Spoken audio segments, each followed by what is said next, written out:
If you love Harry Potter, you've probably had nightmares about the Dark Lord Voldemort, but you'll also know that there was another Dark Lord before Voldy, who had a very interesting relationship with everyone's favorite boarding school headmaster, Dumbledore. With his own movie coming out soon, we should probably talk about who Grindelwald really is. Before we begin, subscribe to CBR and ring that bell to join our notification squad so you never miss a video. Without further ado, here are some things you didn't know about Grindelwald.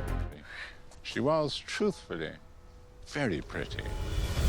Wait, are they lovers? Dumbledore is gay. We've known this since 2007, when J.K. Rowling said so during her US book tour of Deathly Hallows. But she's only ever, outed Dumbledore in response to other people's questions about his love life. She only told director David Yates he's gay when he proposed giving old Albus a line where he reminisces over an old female crush. Because of all that, Dumbledore's sexuality isn't directly related to his story arc as we see it, but the subtext is there. During that same book tour, Rowling said that Dumbledore's infatuation led to extreme disappointment after Grindelwald turned out to be evil, causing Albus to lead a life of celibacy from then on. Point is, the crush seems pretty one way, so don't expect any saucy scenes between Jude Law and Johnny Depp. Oh, really? Damn. Harry Potter is dead! Quest for the Deathly Hallows. Part of Grindelwald's quest for ultimate power is to become the Master of Death. We learn in the Deathly Hallows that it was Grindelwald who first taught Albus Dumbledore about what the Hallows are. They're three magical items created by the ancient Peverell brothers: an invisibility cloak, an all-powerful wand, and a stone that can resurrect the dead. When Harry Potter reluctantly reads Rita Skeeter's Life and Lies of Albus Dumbledore, he sees the mark of the Deathly Hallows in the signatures of letters Dumbledore and Grindelwald sent to each other. Dumbledore's obsession with the Hallows, like his obsession with Grindelwald, would become a lingering mistake that would haunt Dumbledore forever. Just one of those hang-ups, you know. Makusa are coming! Take them off! Magical Hitler? Grindelwald's fateful duel with Dumbledore happened in 1945. That date remind you of anything? It's the year the Allies defeated the Axis powers in World War II. Rowling has been cryptic about the relationship between the German Grindelwald and Hitler, though in a 2005 interview with MuggleNet, she did allude to a connection between Muggle and wizarding wars. There are other clear similarities. Grindelwald was a wizarding supremacist who believed the Muggles are in the way of, as he puts it, the greater good. Likewise, Hitler believed in the superiority of the Aryan race and believed the Jewish people were in his way. Just as the Nazis appropriated the ancient swastika symbol, Grindelwald poached the symbol of the Deathly Hallows, and look at that Hitler Youth haircut Johnny Depp has in the first Fantastic Beasts film. This guy had villain written all over him. These aren't real frogs, are they? First mentioned on a chocolate frog card. The very first time we hear Grindelwald's name is when Ron Weasley introduces Harry Potter to chocolate frogs in Sorcerer's Stone. They're the moving chocolate amphibians we all hope don't feel a thing when you bite them. Each one comes with a card featuring a famous witch or wizard. Dumbledore's only mentioned his famous duel with Grindelwald in passing. Dumbledore is particularly famous for his defeat of the dark wizard Grindelwald in 1945, for the discovery of the 12 uses of dragon's blood, and his work on alchemy with his partner, Nicholas Flamel. Professor Dumbledore enjoys chamber music and 10-pin bowling.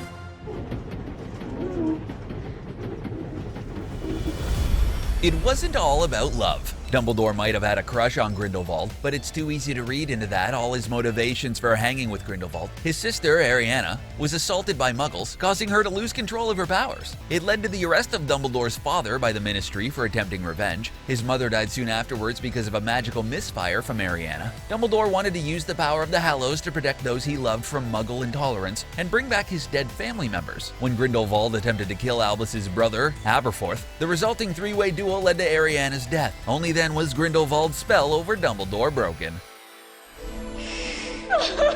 Please.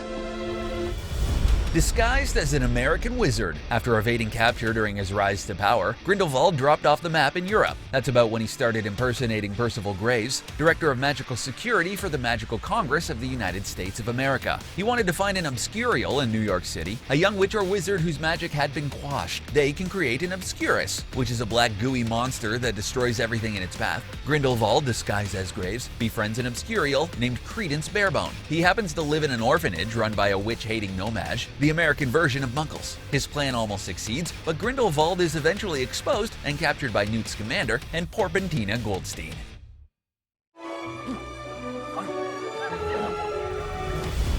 Too dark for Durmstrang. We first hear about Durmstrang in Harry Potter and the Goblet of Fire. It's the Northeastern European magical academy where Viktor Krum goes. It also has a reputation for dark magic. Its headmaster, Igor Kakarov, was once a Death Eater who followed Voldemort. But apparently, Grindelwald was too dark for Durmstrang. After practicing cruel experiments on his peers, he was finally kicked out of the school. It was afterwards that he decided to move to England and live near Dumbledore in Godric's Hollow.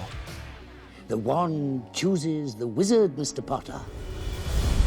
Obsessed with the Elder Wand. Grindelwald is the one who turned Dumbledore onto the legend of the Deathly Hallows, but there seems to be one Hallow in particular that Grindelwald coveted above all others. The Elder Wand, created by Antioch Peverell, or bestowed upon him by Death, if you believe the old legends, was also called the Death Stick and the Wand of Destiny.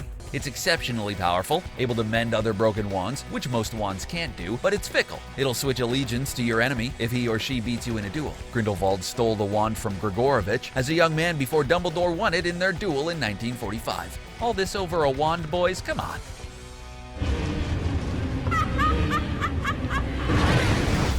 Imprisoned in his own tower. To hold his enemies captive, Grindelwald constructed a magical prison called Nurmengard. It has his slogan for the greater good emblazoned on its entrance. After losing his duel to Albus Dumbledore in 1945, Grindelwald himself was imprisoned in Nurmengard's highest tower. That's exactly where Voldemort finds him in Deathly Hallows. Voldemort kills Grindelwald to gain control of the Elder Wand, only to learn that Dumbledore was in fact its true master, having won it from Grindelwald all those years ago. Or was he?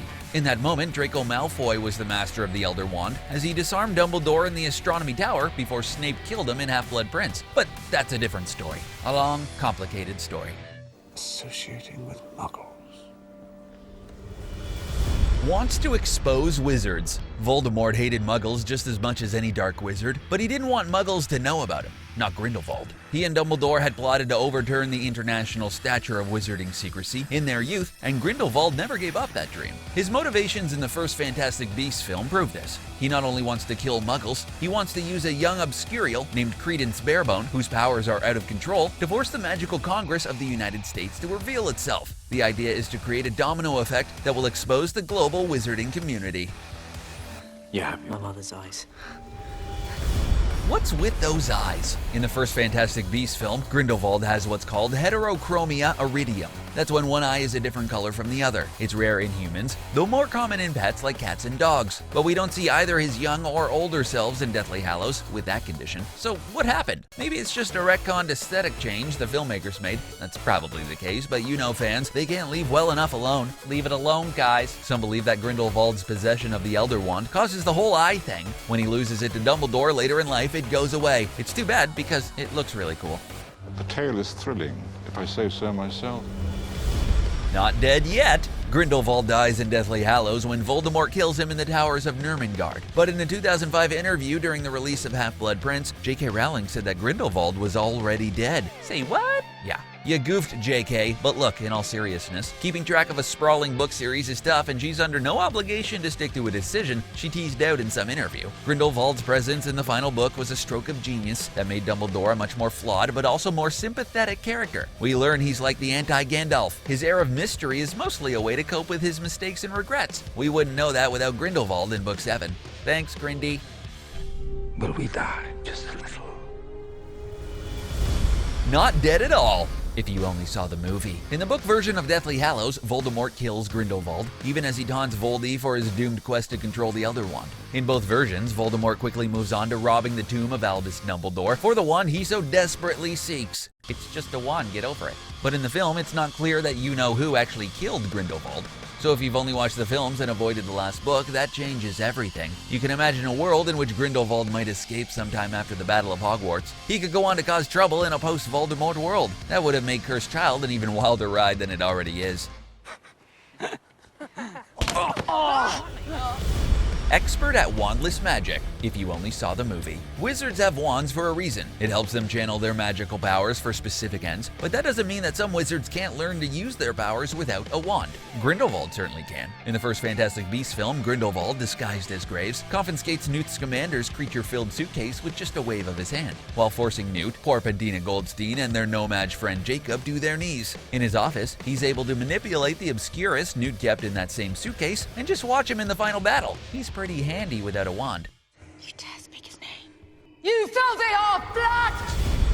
Mentioned by name: Harry Potter and the Sorcerer's Stone, Harry Potter and the Deathly Hallows, Harry Potter and the Cursed Child. Notice the pattern here? Every title in the main book of the film series has Harry's name in it, and the titles never mention anyone else by name. We get descriptions like the Prisoner of Azkaban or the Half-Blood Prince, but Harry's the only name included in any titles. It's probably for the best, since Harry Potter and All of Dumbledore's Mistakes is a bad title, but the sequel to the first Fantastic Beasts film is titled Fantastic Beasts and Where to Find Them: The Crimes of Grindelwald. This gives us a clue that fighting Grindelwald will be what this movie boils down to.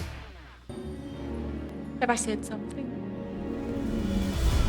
It's all about the name. Names and their meanings are very important to J.K. Rowling. For example, Sybil Trelawney is named after the Sibyls, which were the ancient Roman versions of the Greek fortune tellers called the Sibylla. Delphi, Voldemort's daughter, is a clear reference to the Greek city where the Oracle of Apollo lived, and Minerva McGonagall's first name is the same as the Roman goddess of wisdom and strategic warfare. Grindelwald is no different when it comes to the importance of names. Grindel, or Grendel, has different meanings in many Germanic languages. Grindel means bolt in Old German and angry in Middle English. Grendel, on the other hand, is the name of the old monster slain by Beowulf in the Old English and Scandinavian mythology.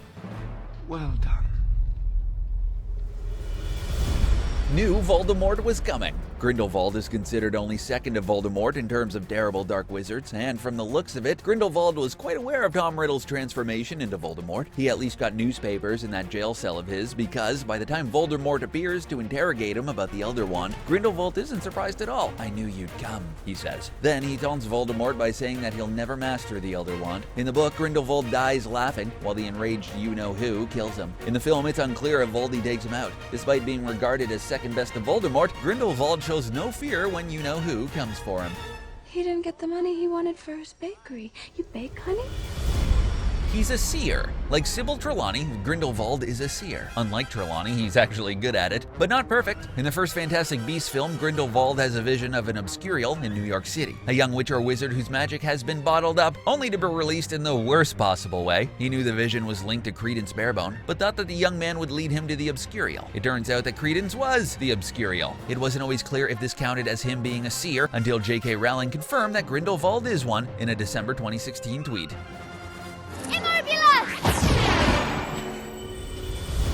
Charmingly good at charms. Not only does Grindelwald have a charming personality, he's literally a charms expert. According to Dumbledore, Grindelwald was able to cast a disillusionment charm on himself at age 17. That's a spell that renders you invisible, so you don't need an invisibility cloak. Few wizards at that age are able to pull off such a feat. He was good at other forms of magic as well, like transfiguration. It's the reason why he was able to impersonate Graves for so long during his stint in New York, but to master the disillusionment charm so young makes Grindelwald a charms prodigy. He still wasn't good enough to beat Dumbledore in 1945 though. Oh well, nobody beats Dumbledore. Come on. Good luck. A change of heart. By now you know that Grindelwald is a bad guy, so did he ever feel remorse for his actions? Dumbledore thinks so. In Harry's vision after sort of dying in the Forbidden Forest by Voldemort's hands in Hallows, Dumbledore reveals what he thinks. They say he showed remorse in later years, alone in his cell at Nurmengard. I hope that is true. I would like to think that he did feel the horror and shame of what he had done. Perhaps that lie to Voldemort was his attempt to make amends. What lie? The lie that he never possessed the Elder Wand? It seemed Grindelwald was trying to throw Voldemort off the wand's trail, knowing how much harm and pain the quest for the Hallows could bring to the world. Hey, thanks, Grindy. Maybe you're not so bad after all. If you think I'm gonna let everyone risk their lives for me, Never done that before, but... Well, that's all we have for Grindelwald. You'll just have to see the next Fantastic Beasts movie for more. What did you think? Any Grindelwald facts we left out? Let us know in the comments, and don't forget to subscribe to CBR for more videos like this one. Thanks for watching.